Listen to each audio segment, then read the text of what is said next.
안녕하세요. 공인중개사 시험을 과목별로 총정리하는 시간, 시니어를 위한 공인중개사 마스터입니다. 이제 시험이 정말 얼마 남지 않았습니다. 요즘 공부에 열중하시느라고 많이 바쁘실 텐데요. 이럴 때 쉽게 놓칠 수 있는 게 바로 건강관리입니다. 음식을 잘 드셔야 할 것 같은데요. 공부가 사실 생각 외로 열량을 많이 소모하는 일이기 때문에요. 음식을 잘 챙겨 드시는 게 좋을 것 같습니다. 네, 특히 뇌기능 향상과 집중력을 높이기 위해서는요, 아침 식사를 거르지 않는 것이 중요하고요. 또 비타민 E가 풍부한 견과류나 브로콜리 등을 많이 드시면 항산화 효과가 있어서 집중력을 높이는 데 도움이 된다고 합니다. 자, 음식 잘 챙겨 드시고요. 오늘 그럼 이상기 교수님의 강의 청해 보도록 하겠습니다. 박수로 맞아주세요.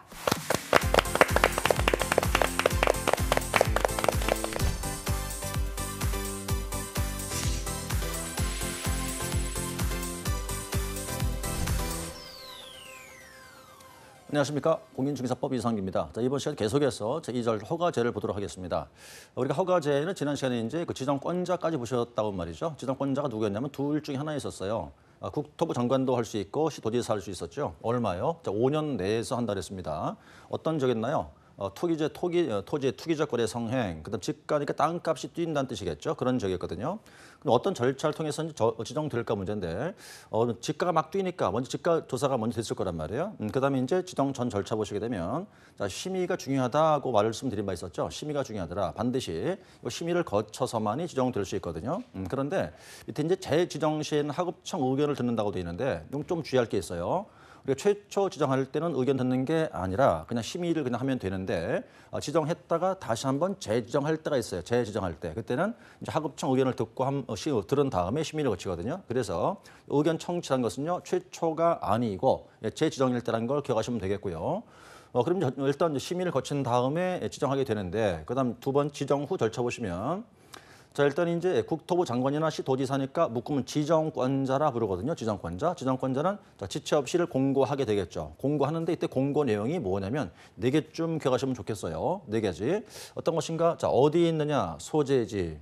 얼마큼 되느냐? 면적. 언제까지냐? 기간. 그다음에 지형도 4가지를 공고합니다. 크게 4가지인데요. 한번 더 해볼까요? 자, 공고 내용이 뭐냐면 어디 위치에 있을까? 소재지. 얼마나 면적이 되느냐, 면적, 그다음에 언제까지냐, 기간, 그다음 4가지 지형도에. 그래서 공고한 다음에 이제 이걸 시군구로 통보하게 되거든요. 그러니까 일단 이제 국토부 장관이나 시도지사인 지정권자가 공고한 다음에 공고하고 나서 시군구로 통보한다. 그러면 그 시군구청장은 다시 이를 또 지체 없이 통보가 돼야 되는데, 그때는 이제 관할 등기소로 통보하게 되는 거고요. 등기소장한테. 그리고 저기 날짜 보이시죠? 7일 이상 공고한 다음에 15일간 열람합니다. 이렇게 일반 열람한다는 뜻이거든요.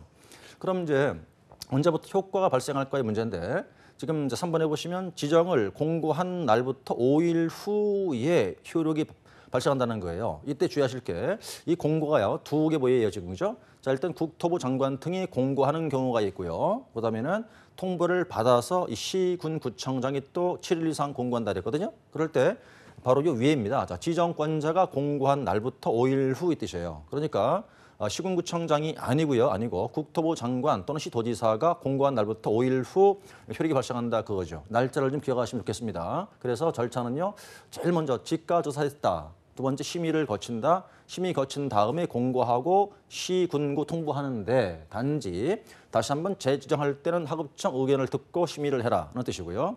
의견 청취는 재지정일 때뿐입니다. 그다음에 자, 날짜 보이는 게 날 3개쯤 보이시죠? 자, 시군구청장 7일 이상 공고한 다음 15일간 열람케 한다는 얘기인데, 효과 발생하는 것은 바로 지정권자 공고한 날부터 5일 후가 되는 거고요. 날짜 중요합니다.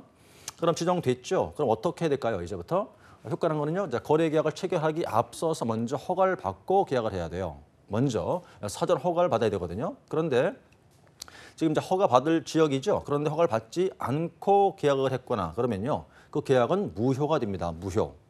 효과 발생하지 않는 얘기예요. 그러니까 허가 지역인데 허가 안 받았거든요. 계약 자체가 무효가 되는 거고요. 그러니까 이제 보시면 이제 허가를 안 받기로 배제하거나 또는 잠탈하기로 하고 거래 계약을 체결했다면 처벌도 될 뿐더러 계약도 무효가 되죠. 자, 그다음 밑에 보시면 이제 자, 2번 보세요. 허가 또는 변경 허가를 받지 않고 토지 거래 계약을 체결하거나 안 받은 거죠. 또 부정하게 허가를 받았다고 그러죠. 그럼 굉장히 무섭습니다. 자, 2년 이하 징역 또는요, 쭉 가서 토지 가격의 100분의 30에 해당하는 금액 이하 벌금이에요. 좀 말을 줄여볼까요? 허가받지 않았다든가 부정한 허가를 받았다고 하자. 그럴 때는 2년 이하 징역 또는 토지 가격 100분의 30에 해당하는 금액 이하 벌금 이렇게 된다고요.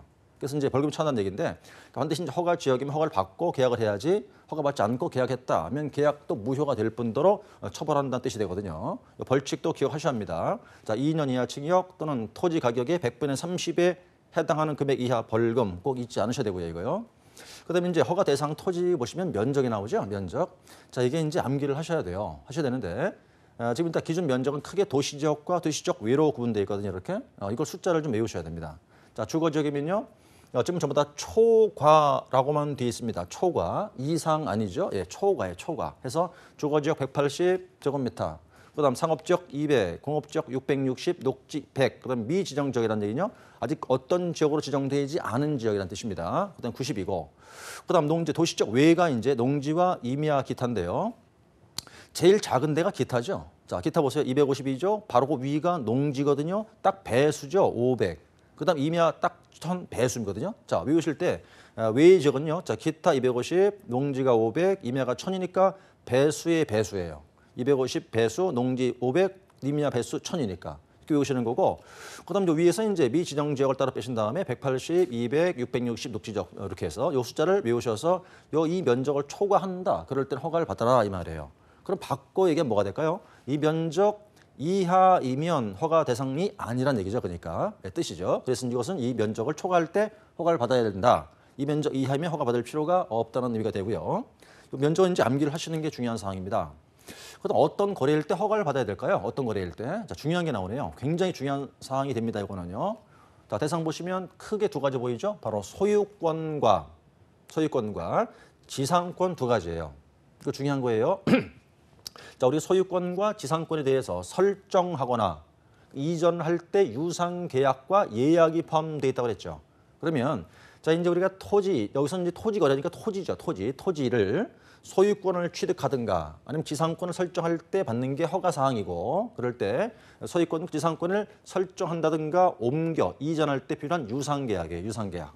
그래서 이제 위에 기준을 잘 숙지하셔야 돼요. 그럼 이걸 외우시기가 힘들거든요. 그러니까 외우기보다 이해를 하시면서 공부가 되셔야 돼요, 여기는. 왜냐하면 일단 자, 소유권과 지상권만 허가 사항이니까요. 예를 들어서 전세권, 저당권, 임차권은 대상이 아니죠. 첫 번째입니다. 그러니까 자, 소유권과 지상권만 대상이기 때문에 두 개 권리 외에 기타 다른 권리는 대상이 아니다는 것과, 그다음에 이제 유상일 때 허가 받거든요. 유상일 때만. 그럼 무상이면 허가 안 받을 거 아니겠어요? 그러니까 증여, 무상이죠. 자, 허가 안 받습니다. 상속, 법률 규정이죠. 안 받아요. 계약이 아니니까. 그다음에 무상의 지상권 설정도 안 받죠. 무상이니까. 그다음 세 번째 예약이 포함되어 있다 그랬죠. 예약이라는 뜻은 이제 지금 대상 보세요. 자, 매매 들어와 있죠. 매매, 그다음에 교환, 대물 변제와 예약, 매매를 보는 거거든요. 그다음에 가등기가 하나, 둘, 세 개 있어요. 이 세 가지가 뭘까요? 예약이라는 뜻이죠. 예약. 그럼 두 가지니까 소유권의 이전을 위한 가등기, 지상권은 보존의 가등기, 담보가등기, 가등기지만 허가 받아라 이런 뜻이고, 그다음에 이제 공매 보이시는데 저 비업무용 부동산 공매라고 되어 있거든요. 자, 이게 이제 요 밑에 보세요. 허가 대상이 아닌 경우에 보시면 경매도 있고 압류의 공매가 있어요. 공매는 공매인데 차이가 크죠. 자, 왜? 여기서 경매나 압류 부동산의 공매는 법률 규정으로 보셔야 되는 사항이고, 비업무용 공매는 매매로 이해하시면 좀 더 쉬워요. 그래서 어떤 차이냐면 이제 압류라는 건 이제 우리가 조세를 체납해서 압류돼서 이제 공매가 이루어지는 경우고, 요거는요 금융기관 등이 보유하고 있는 비업무용 부동산을 공매를 할 경우가 있다는 뜻인데 바로 그거에 말하는 거예요. 그러니까 자, 대상이라는 것은 그럼 뭐 이걸 외우실 것보다도 이해를 해야죠. 매매, 교환, 대물 변제와 예약, 그다음에 가등기 세 가지가 있고 공매, 그다음에 이제 확정, 판결, 화해, 조정, 조소 등이니까 소송 통해서 이루어지는 것들을 말합니다. 그러니까 판결로 인할 때도 그렇고, 그래서 요 위에 거는 이제 암기하기보다 이해하실 게 소유권과 지상권 두 개의 설정과 이전할 때 허가 받고, 유상일 때 허가 받고, 예약일 때 허가 받는다. 요 상이란 말이죠. 그럼 허가 받을 필요가 없다는 얘기인데, 자, 이제 임대차 계약 소유권이 아니잖아요. 안 받죠. 그다음에 증여는 무상이거든요. 안 받습니다. 상속, 법률 규정이죠. 안 받아요. 무상도 안 받죠. 그다음에 자, 경매나 압류부동산일 경우는 여기는 요보다 계약일 때니까 여기는 안 받을 것이고, 그다음에 이제 공매일 때 자, 차이 볼까요? 여기서 아까 자, 비업무용 부동산 공매를 허가를 받아야 되는데, 그러나 밑에 보시면 그것이 3번 이상 유찰되었다. 그럼 허가가 면제가 돼요. 또 좀 주의하실 필요 있죠, 그죠? 그래서 허가 받을 경우는 매매 등해서 받는 것이고 허가 안 받는 경우라는 거는 이런 사항들인데, 자 비영문형 공매일 때도 3번 이상 유찰될 때는 허가를 면제해준다 하는 것이죠. 그다음에 저당권 등임이 허가를 요하지 않습니다. 이걸 구별을 잘 하셔야 돼요. 왜냐하면 우리가 이제 거래신고 제도에서의 대상, 지금 나온 허가 대상, 또 좀 이따 나올 외국인 취득에 대한 대상, 또 한참 뒤에 나올 거민 대상 등이 4가지 있거든요. 이 4가지 대상을 구분을 안 하시면 헷갈려요. 혼란스러워진다고요. 그런 문제가 굉장히 복잡해집니다. 그러니까 여기는 반드시 허가 받고 안 받고 구분을 하시는 게 중요한 사항이고, 그다음에 이제 허가 기준 나오는데요. 자, 이럴 때 이제 이럴 경우는 허가권자는 허가를 하라 그 말이죠. 허가를 해야 된다. 자, 총 7가지가 있어요. 7가지 있는데 첫 번째 어떨 때인가 볼까요? 좀 말을 줄일게요. 자, 이런 경우 허가해줘야 된다. 어떤 목적이냐? 내가 살려고 거주형 주택용지로 이용하려면 허가해줘라. 이 뜻이고요. 요 뒤에 보시면 이제 지난 글씨로 이용 의무 기간이 2년이라고 써 있거든요. 이것을 이제 우리가 허가 신청할 때 이렇게 이용하겠다고 제출을 할 거리겠어요. 허가 신청할 때. 그럴 때 이거는 기간이 주어져 있어요. 의무 이용 기간이. 그러니까 요 기간 동안 이용을 하라는 소리거든요. 이거는 의무예요. 자, 일단은 이제 그럼 이용 의무 기간 좀 이따 보시고요. 먼저 확인해 보자고요. 어떨 때 허가를 해줘야 할 것인가? 자기 거주형 주택용지. 두 번째로 긴 걸 좀 줄이시면 자, 복지와 편익 시설로 이용하기 위해서. 두 번째요. 자, 그러니까 거주형 주택용지, 복지와 편익 시설. 세 번째는요. 자, 농업인이죠. 농업인. 자, 쭉 해서 농업인 등이 해서 여기서는 농업 경영 목적이거든요. 농업 경영 목적으로 하는 건데, 자, 이제 그 요구하고요. 그다음에 지금 라하고 마하고 잘 보시면 이렇게 돼야 되는데 사업이 문제. 그럼 사업을 먹기 전에 먼저 이거부터 보시자고요. 자, 이제 농업인이니까 농업인인 경우라면은 농지를 취득하겠다는 뜻이란 말이에요. 근데 자, 첫 번째 자기 거주지 내에서 취득할 때가 있고, 그다음에 두 번째 거주지로부터 30km 이내에서 취득할 때가 있고요. 두 번째는 농지를 수용당했거나 협의 양도했어요. 그럴 때 3년 내에 대체 농지를 취득합니다. 그럴 때는 80km 이내가 되는 거예요. 먼저 외우셔야 되는데 3가지 나오죠. 그러니까 첫 번째 자기 거주지 내 농지. 두 번째는 거주지로부터 30km 이내 농지. 세 번째는 농지를 수용당했다, 협의 양도했다 할 때는 3년 내 대체 농지를 취득할 때는 80km 이내가 되는 거고요. 그때 농지 가격은요.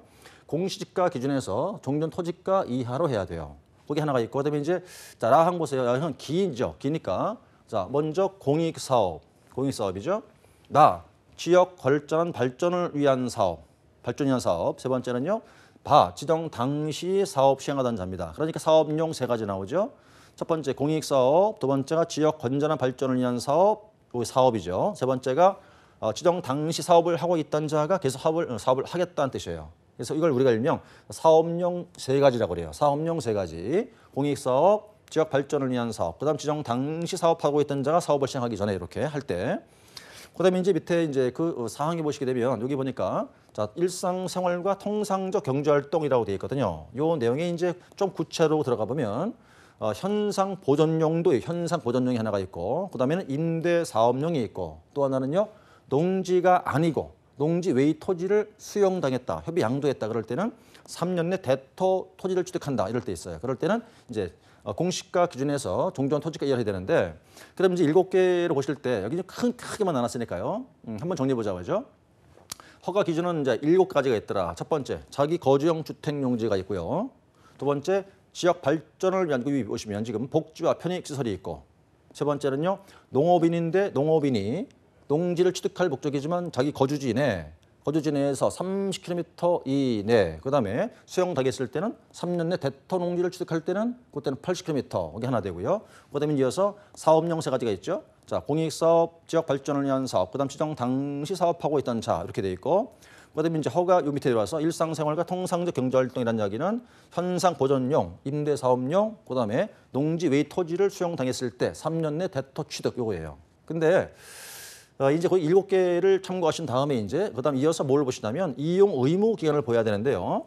지금 여기서 연수 많아 보이지만 크게 읽고 싶죠 한번. 여기서 라하고 마 보세요. 라, 마, 바. 이게 이제 사업용인데 사업용이 그것들만 이용 기간이 4년이에요. 이렇게. 그래서 우리가 이용 의무 기간은 이제 2년, 4년, 5년 3가지가 있습니다만 2년짜리는 외우시지 말고요. 4년짜리와 5년만 외우시면 되겠는데 4년짜리가 3가지가 있어요. 그게 사업용 3가지예요. 사업용 세 가지. 즉 공익사업, 지역 발전을 위한 사업, 지정 당시 사업. 자, 사업이죠, 사업. 사업이니까 4년이에요. 이용 의무 기간이.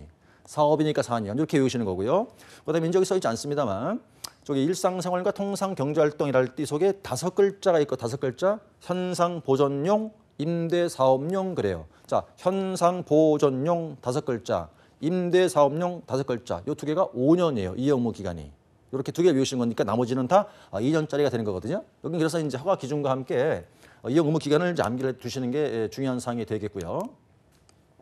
그다음에 이제 허가 처분을 가보면 이제 허가를 이제 해줘야겠죠. 그럼 얼마 이내 될 것인가 할 때 바로 15일 이내에 허가하든가 불허가든가 해줘야 합니다. 처리 기간은요. 그래서 15일 내 허가 또는 불허가 처분을 하고 허가했으면 허가증을 주든가 허가 안 했다. 그럼 이유를 알려줘야겠죠. 그런 뜻이거든요. 그래서 이건 이제 날짜를 알아셔야 돼요. 자, 15일 내 허가 또는 불허가 처분한다. 그거고요.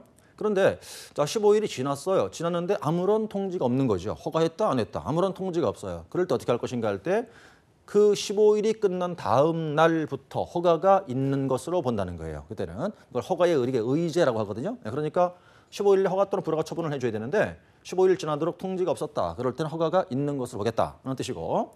그다음에 이제 불허가가 됐네요. 불허가. 그럼 불만이 있을 수도 있겠죠. 불만. 그럴 때 이제 이의 신청할 수가 있어요. 그때는 그거는 이제 불허가 처분에 대해서 이의 신청이니까 불허가 처분 받은 날부터 1개월 이거 기억하셔야 됩니다. 1개월 내에 시군구에 가서 할 수가 있는데 이제 두 가지지만 이제 이의 신청이라는 것은 당연히 처분청한테 할 테니까 여기는 자 얼마 이내 한다? 1개월 내에 해야 한다는 걸 기억하셔야 돼요. 1개월 내에 해야 된다 하는 거고요. 그다음에 이제 허가 배제라는 거는요. 허가 받을 필요가 없다는 거죠. 허가 받을 필요 없다. 어떤 얘기냐면 자 일방이 한쪽이 국가나 또는 지자체예요. 국가 등이면 계약 일방이 그럼 허가 받을 필요가 없다는 거고. 그다음 이런 밑에 내용 보시면 이제 자 이런 경우는 바로 법에 의해서 권리가 변동한다고요. 그럼 허가 받을 필요가 없어요. 법에 의해서 변동하니까 바로 토지가 수용당했다든가 그다음에 이제 뭐 경매이거나 그런 경우라면은 뭐 국有재산을 처분한다든가 이럴 때는 이제 법률로 법률로 변동하는 것이니까 허가를 요하지 않는다는 얘기죠. 그러면 이제 아까 우리가 허가 대상과 대상이 아닌 걸 비교하실 때 외우기 힘드니까 허가 받는 경우라는 거는 소유권과 지상권에 대한 설정 이전에 대한 유상계약과 예약 포함 그랬다고요. 이 기준만 잘 잡으면 외우지 않고도 정리할 수는 있어요. 그러니까 이제 이렇게 법률 규정에 의해서 소유권 자체가 변동한다. 그럴 땐 허가 요하지 않는다는 거고. 그다음 밑에 이제 여기서 자 외국인 등인의 경우에 자 물론 이거는 좀 다시 보겠지만 어쨌든 여기서는 법에 의해서 법률에 의해서 소유권 자체가 변동한다면 허가를 요하지 않는다는 얘기가 되고요. 그다음에 이제 8번에 허가 전에 선매입니다. 선매, 앞선자, 앞서서 산다는 한자 의미군요. 여기 보니까 자 선매 어떤 뜻일까요? 자 허가 신청이 들어왔어요. 들어왔는데 보니까 이런 토지입니다. 어떤 토지인가요? 자 공익 사업을 위한 토지다. 그다음에 허가했는데 허가 받아서 이용 목적대로 이용해야 됨에도 불구하고 이용하고 있지 않은 토지 두 가지예요. 이럴 때는요 선매 대상 토지다라 불러요. 선매 대상 토지다. 좀 말을 풀어볼까요? 제가 말이죠. 예를 들어서 시군구청장이라고 예를 들어보면요. 자, 누가 이제 저한테 왔어요. 허가해 주세요. 왔다고요. 받아보니까 여기 보니까 이 토지가 이런 토지예요. 자, 공익사업용 토지거나 또 허가 받아야 할 토지인데 불구하고 이제 받았는데 이용하고 있지 않은 토지였단 말이죠. 그러면 제가 이제 내 친구가 국가니까 자, 한번 내 친구와 거래해 보시겠습니까? 라고 물어봐요. 내 친구가 거래해 보시겠습니까? 이렇게 물어본단 말이죠. 그러니까 이제 선매, 앞서 미리 산다, 앞에 산다는 얘기니까 그렇게 물어보면 토지 소유자가 예, 그럴까요? 거래해 보겠습니다. 그러면 제가 선매자를 지정합니다. 국가나 또는 지자체인데요. 협의하겠죠, 이렇게? 협의해가지고 협의가 잘 되면요. 토지 소유자가 이제 국가 등한테 토지를 팔아요. 그런데 토지 소유자가 난 싫습니다. 나는 그냥 국가와 등 거래를 안 할래요. 그러면 선매가 이루어지질 않는 거예요. 그러니까 이 제도는요. 임의적 규정이라고 이거든요. 그래서 이런 토지일 때 한번 선매 협의를 해봐라라는 뜻이죠. 그래서 여기 보니까 이제 신청이 들어왔다는 뜻은 이제 허가 신청을 말하는 거고요. 그러면 이제 1개월 내에 선매자를 지정해서 토지 소유자한테 알리는데 이 선매자가 누구냐면 이제 국가 또는 뭐 지자체, 공공단체 등을 말합니다. 지정해서 이제 자 거래해 보시겠습니까? 라고 땅 주인한테 토지 소유자한테 알린단 말이에요. 이렇게요. 그러면 토지 소유자가 반드시 이에 응해야 되느냐? 그건 아니라고요. 난 싫어요. 할 수 있어요. 싫으면 선매를 할 일이 없는 것이죠. 그렇게 되는 건데 자 일단 그러면 선매자가 지정됐다는 것이죠. 지정됐다고 하자 그러면 자, 지정됐다면 통지했다고 보고요. 그로부터 한 달간에 걸쳐서 협의가 이루어져요. 선매자와 토지 소유자가 협의가 잘 되겠죠. 그럼 선매가 이루어지게 되고요. 협의가 잘 안 되면 선매가 이루어지질 않는 거죠. 그래서 일괄 지정해서 이제 쭉 가보시면 협의를 해서 끝내야 된다는 거고, 그때 가격이 중요해지는데 어떤 가격을 할 것인가는 선매가죠. 선매가라는 것은 바로 이제 감정평가에 따라서, 자, 감정평가에서 감정평가는 요 감정 가격을 기준으로 해요. 감정가 기준 하는데, 만약에 이제 허가 신청서에 적힌 가격이 더 낮아요, 가격이. 그러면 그 낮은 가격으로 한다고요. 그럼 다시 말씀을 드리면 선매를 정리해 보면요. 자, 허가 신청이 들어왔어요. 왔는데 보니까 공익사업용 등의 토지더라. 그럴 때 선매 대상 토지니까 선매 협의를 한번 해 보기로 하고요. 자, 토지 소유자한테 선매해 보시겠어요? 협의 응하시겠습니까? 물어본단 말이죠. 그럼 토지 소유자가 예, 그러겠습니다. 그러면 선매자를 지정한답니다. 국가 등이나 지자체란 말이에요. 그럼 협의가 이루어질 것이고, 협의가 잘 되면 선매가 이루어지는데, 협의가 될 수도 있고 안 될 수도 있겠죠. 협의가 됐다는 전제 조건 하에서 어떤 금액을 할 것인가 할 때, 그때는 감정가로 기준해서 하겠지만, 문제는 허가 신청서 가격이 더 낮으면 낮은 걸 한다는 뜻이고요. 그다음에 이제 9번에 보니까 매수 청구라는 게 또 있죠. 이거는 허가받지를 못했어요. 불허가 됐을 때 하나의 방법이에요. 또 그럼 좀 아까 우리가 불허가 있을 때 이의신청할 수 있다 그랬거든요. 그거와 다른 또 하나의 제도죠. 자, 매수 청구, 내 거 사주세요라고 청구하는 거예요. 내 땅 사주세요. 누구한테요? 예, 시군 구청장에게.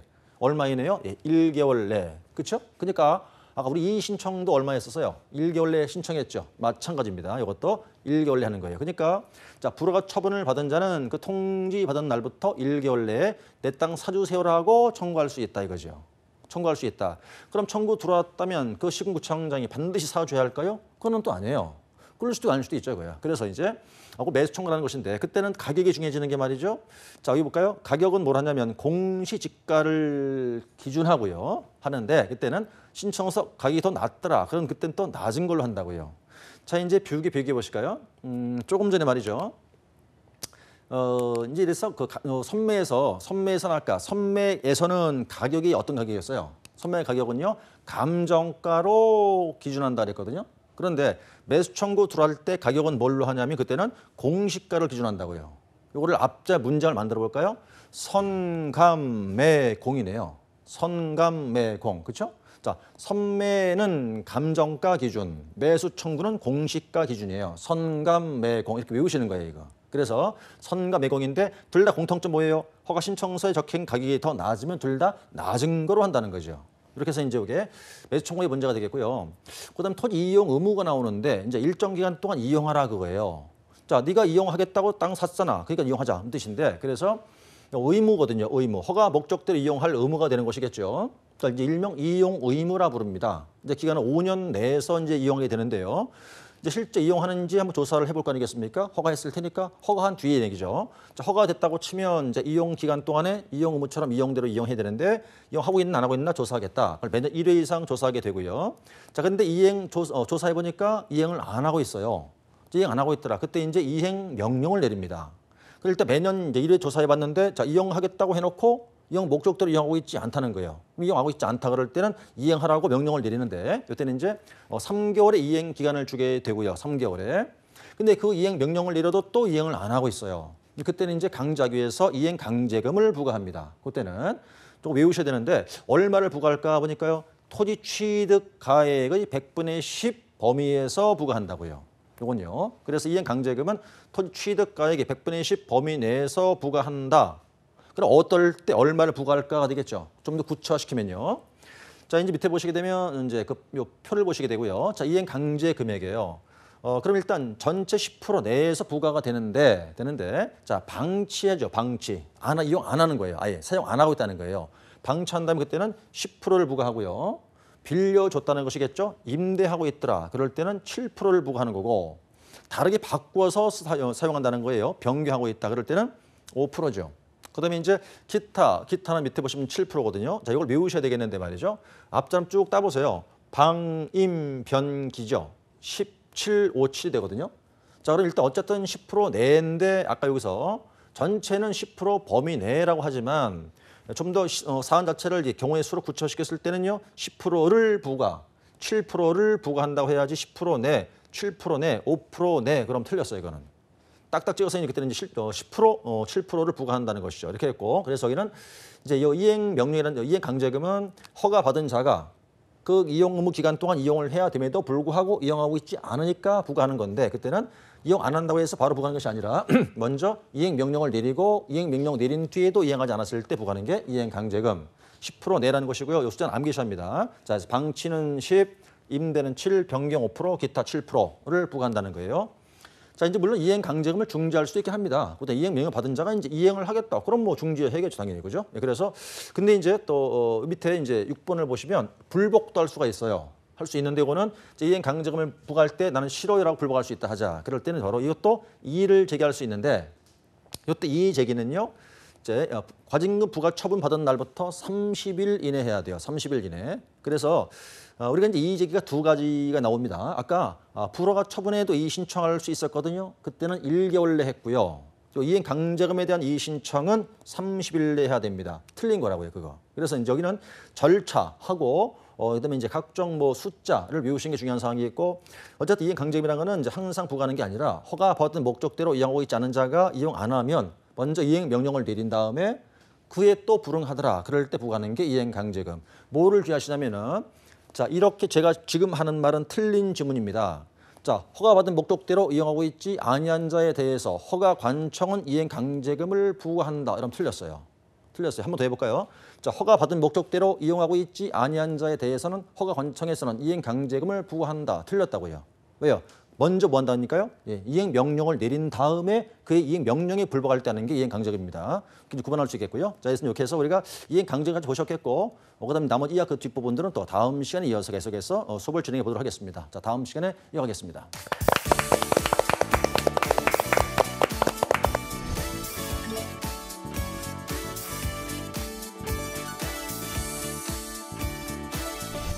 네, 이상기 교수님의 열띤 강의 잘 들었습니다. 오늘 쉽게 외울 수 있는 방법을 참 많이 알려주셨는데요. 특히 그중에서도 허가 대상 토지 면적에 관한 얘기는 이 숫자가 참 많아서 어려울 수도 있지만 숫자는 배수로 외운다는 점, 그리고 이상과 이하가 아닌 초과만 해당된다는 점 꼭 기억하셨으면 좋겠습니다. 오늘 강의 다시 보고 싶으신 분들은요. 유튜브나 한국직업방송 홈페이지에서 보실 수 있습니다. 그럼 저희는 다음 이 시간에 더 알찬 소식으로 찾아뵐게요. 고맙습니다.